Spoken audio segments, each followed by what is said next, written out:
ಮುಸ್ಸಂಜೆ ಸುದ್ದಿಗೆ ಸ್ವಾಗತ. ಮೊದಲಿಗೆ ಮುಖ್ಯಾಂಶಗಳು ಮತ್ತು ವಿವರಗಳು. ಹನೂರು ಶೂಟೌಟ್ ಪ್ರಕರಣದ ಬಗ್ಗೆ ಕೂಲಂಕುಷ ತನಿಖೆ. ಡಿಕೆಶಿ.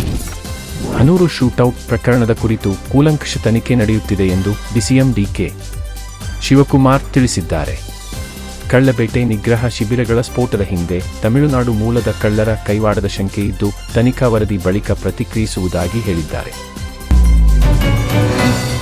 ನಿಗದಿತ ಉದ್ದೇಶಕ್ಕೆ ಸರ್ಕಾರದ ಭೂಮಿ ಬಳಕೆ ಆಗದೆ ಹೋದರೆ ಭೂಮಿ ವಾಪಸ್. ಪರಮೇಶ್ವರ್.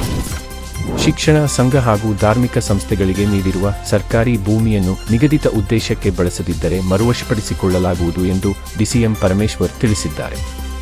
ವಿಧಾನ ಪರಿಷತ್ನಲ್ಲಿ ಈ ಕುರಿತು ಚರ್ಚೆ ನಡೆದಿದ್ದು, ಧಾರ್ಮಿಕ ಸಂಸ್ಥೆಗಳಿಗೆ ಭೂಮಿ ನೀಡದಂತೆ ಒತ್ತಾಯಿಸಲಾಗಿದೆ. ಬಸ್ ಬಿಡಿ ಭಾಗ ಖರೀದಿಯಲ್ಲಿ ಗೋಲ್ಮಾಲ್, ತನಿಖೆಗೆ ಸಮಿತಿ ರಚನೆ. ಬೈರತಿ ಸುರೇಶ್. ಬಿಎಂಟಿಸಿ ಬಸ್ಗಳ ಬಿಡಿಭಾಗ ಖರೀದಿಯಲ್ಲಿ ಅಕ್ರಮ ನಡೆದಿರುವ ಆರೋಪದ ಕುರಿತು ತನಿಖೆಗೆ ಸಮಿತಿ ರಚಿಸಲಾಗಿದೆ ಎಂದು ಸಾರಿಗೆ ಸಚಿವ ಬೈರತಿ ಸುರೇಶ್ ತಿಳಿಸಿದ್ದಾರೆ. ನಕಲಿ ಬಿಲ್ ಸೃಷ್ಟಿಸಿದ ಗುತ್ತಿಗೆದಾರರು ಸೇರಿದಂತೆ ತಪ್ಪಿತಸ್ಥರ ವಿರುದ್ಧ ಕ್ರಮ ಕೈಗೊಳ್ಳುವ ಬಗ್ಗೆ ಪರಿಶೀಲನೆ ನಡೆಯುತ್ತಿದೆ. ಪುನಃ ಒತ್ತುವರಿ ಮಾಡುವವರ ಸಾಮಗ್ರಿಗಳನ್ನು ಜಪ್ತಿ ಮಾಡಿ ದುಪ್ಪಟ್ಟು ದಂಡ ವಿಧಿಸಿ ಕೃಷ್ಣ ಬೈರೇಗೌಡ. ಗ್ರೇಟರ್ ಬೆಂಗಳೂರು ಪ್ರಾಧಿಕಾರ ವ್ಯಾಪ್ತಿಯಲ್ಲಿ 964 ಕಿಲೋಮೀಟರ್ ಪಾದಚಾರಿ ಮಾರ್ಗಗಳ ಒತ್ತುವರಿ ತೆರವುಗೊಳಿಸಲಾಗಿದೆ ಎಂದು ಸಚಿವ ಕೃಷ್ಣ ಬೈರೇಗೌಡ ತಿಳಿಸಿದ್ದಾರೆ. ಬಾಕಿ ಇರುವ ಒತ್ತುವರಿಯನ್ನು ಆಗಸ್ಟ್ ಅಂತ್ಯದೊಳಗೆ ತೆರವುಗೊಳಿಸುವಂತೆ ಅಧಿಕಾರಿಗಳಿಗೆ ಸೂಚನೆ ನೀಡಿದ್ದಾರೆ.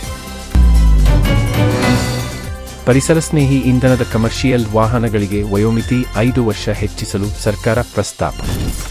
ಇವಿ, ಸಿಎನ್ಜಿ ಹಾಗೂ ಹೈಡ್ರೋಜನ್ ಇಂಧನದ ಕಮರ್ಷಿಯಲ್ ವಾಹನಗಳ ವಯೋಮಿತಿ ಹೆಚ್ಚಿಸಲು ಕೇಂದ್ರ ರಸ್ತೆ ಸಾರಿಗೆ ಸಚಿವಾಲಯ ಪ್ರಸ್ತಾವಿಸಿದೆ. ಆಗಸ್ಟ್ 10ರಂದು ಕರಡು ನಿಯಮಾವಳಿ ಪ್ರಕಟವಾಗಿದ್ದು, 15 ವರ್ಷ ಮೀರಿದ ವಾಹನಗಳಿಗೆ ನ್ಯಾಷನಲ್ ಪರ್ಮಿಟ್ ನೀಡುವ ಕುರಿತು ಪರಿಶೀಲನೆ ನಡೆಯುತ್ತಿದೆ. ನಕಲಿ ಔಷಧ ತಯಾರಿಸುತ್ತಿದ್ದ ಬೃಹತ್ ಜಾಲ ಪತ್ತೆ. ದೇಶದ ಹಲವು ರಾಜ್ಯಗಳಿಗೆ ಜಾಲ ವಿಸ್ತರಿಸಿರುವ ಶಂಕೆ. ಬಹುದೊಡ್ಡ ನಕಲಿ ಔಷಧಿ ಜಾಲವೊಂದು ಇದೀಗ ಬೆಂಗಳೂರಿನಲ್ಲಿ ಬಯಲಾಗಿದೆ. ಬರೋಬ್ಬರಿ 6 ಕೋಟಿಗೂ ಅಧಿಕ ಮೌಲ್ಯದ ನಕಲಿ ಔಷಧಿ ಜಾಲದ ಕರಾಳ ಮುಖವಾಡ ಕಳಚಿದೆ. ಆದರೆ ದೇಶದ ಹಲವು ರಾಜ್ಯಗಳಿಗೆ ಈ ಜಾಲ ವಿಸ್ತರಿಸಿರುವ ಶಂಕೆ ವ್ಯಕ್ತವಾಗಿದ್ದು, ಆತಂಕಕ್ಕೆ ಕಾರಣವಾಗಿದೆ. ಒಂದೇ ಒಂದು ಕಲ್ಲು ಇಡೋಕೂ ಬಿಡಲ್ಲ, ಕರ್ನಾಟಕಕ್ಕೆ ತಮಿಳುನಾಡು ಸಚಿವರ ಖಡಕ್ ಎಚ್ಚರಿಕೆ. ಕಾವೇರಿ ನೀರು ಹಂಚಿಕೆ ವಿವಾದದ ನಡುವೆಯೇ ತಮಿಳುನಾಡು ಸರ್ಕಾರ ಮೇಕೆದಾಟು ಅಣೆಕಟ್ಟು ಯೋಜನೆಗೆ ತನ್ನ ವಿರೋಧವನ್ನು ಸ್ಪಷ್ಟಪಡಿಸಿದೆ.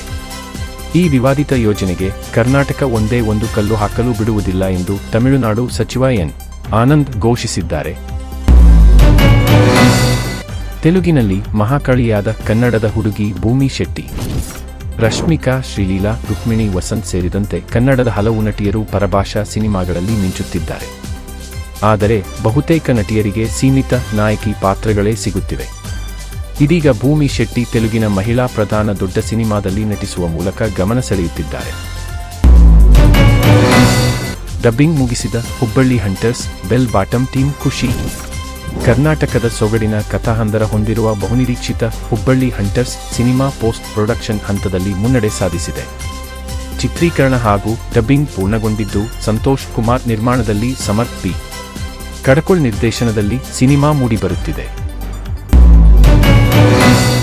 ನಟ ಗೋವಿಂದ ಸಂಸಾರದಲ್ಲಿ ಬಿರುಕು. ಫ್ಯಾಮಿಲಿ ಕೋರ್ಟ್ ಮೆಟ್ಟಿಲೇರಿದ ಪತ್ನಿ ಸುನೀತಾ ಅಹುಜಾ.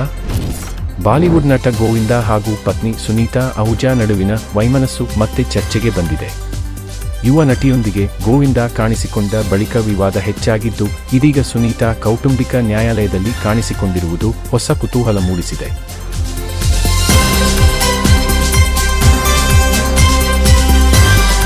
ಇಂತಹ ಇನ್ನಷ್ಟು ಮಾಹಿತಿಗಾಗಿ ಸವಾಲ್ ಟಿವಿ ಚಾನೆಲ್ಗೆ ಸಬ್ಸ್ಕ್ರೈಬ್ ಮಾಡಿ.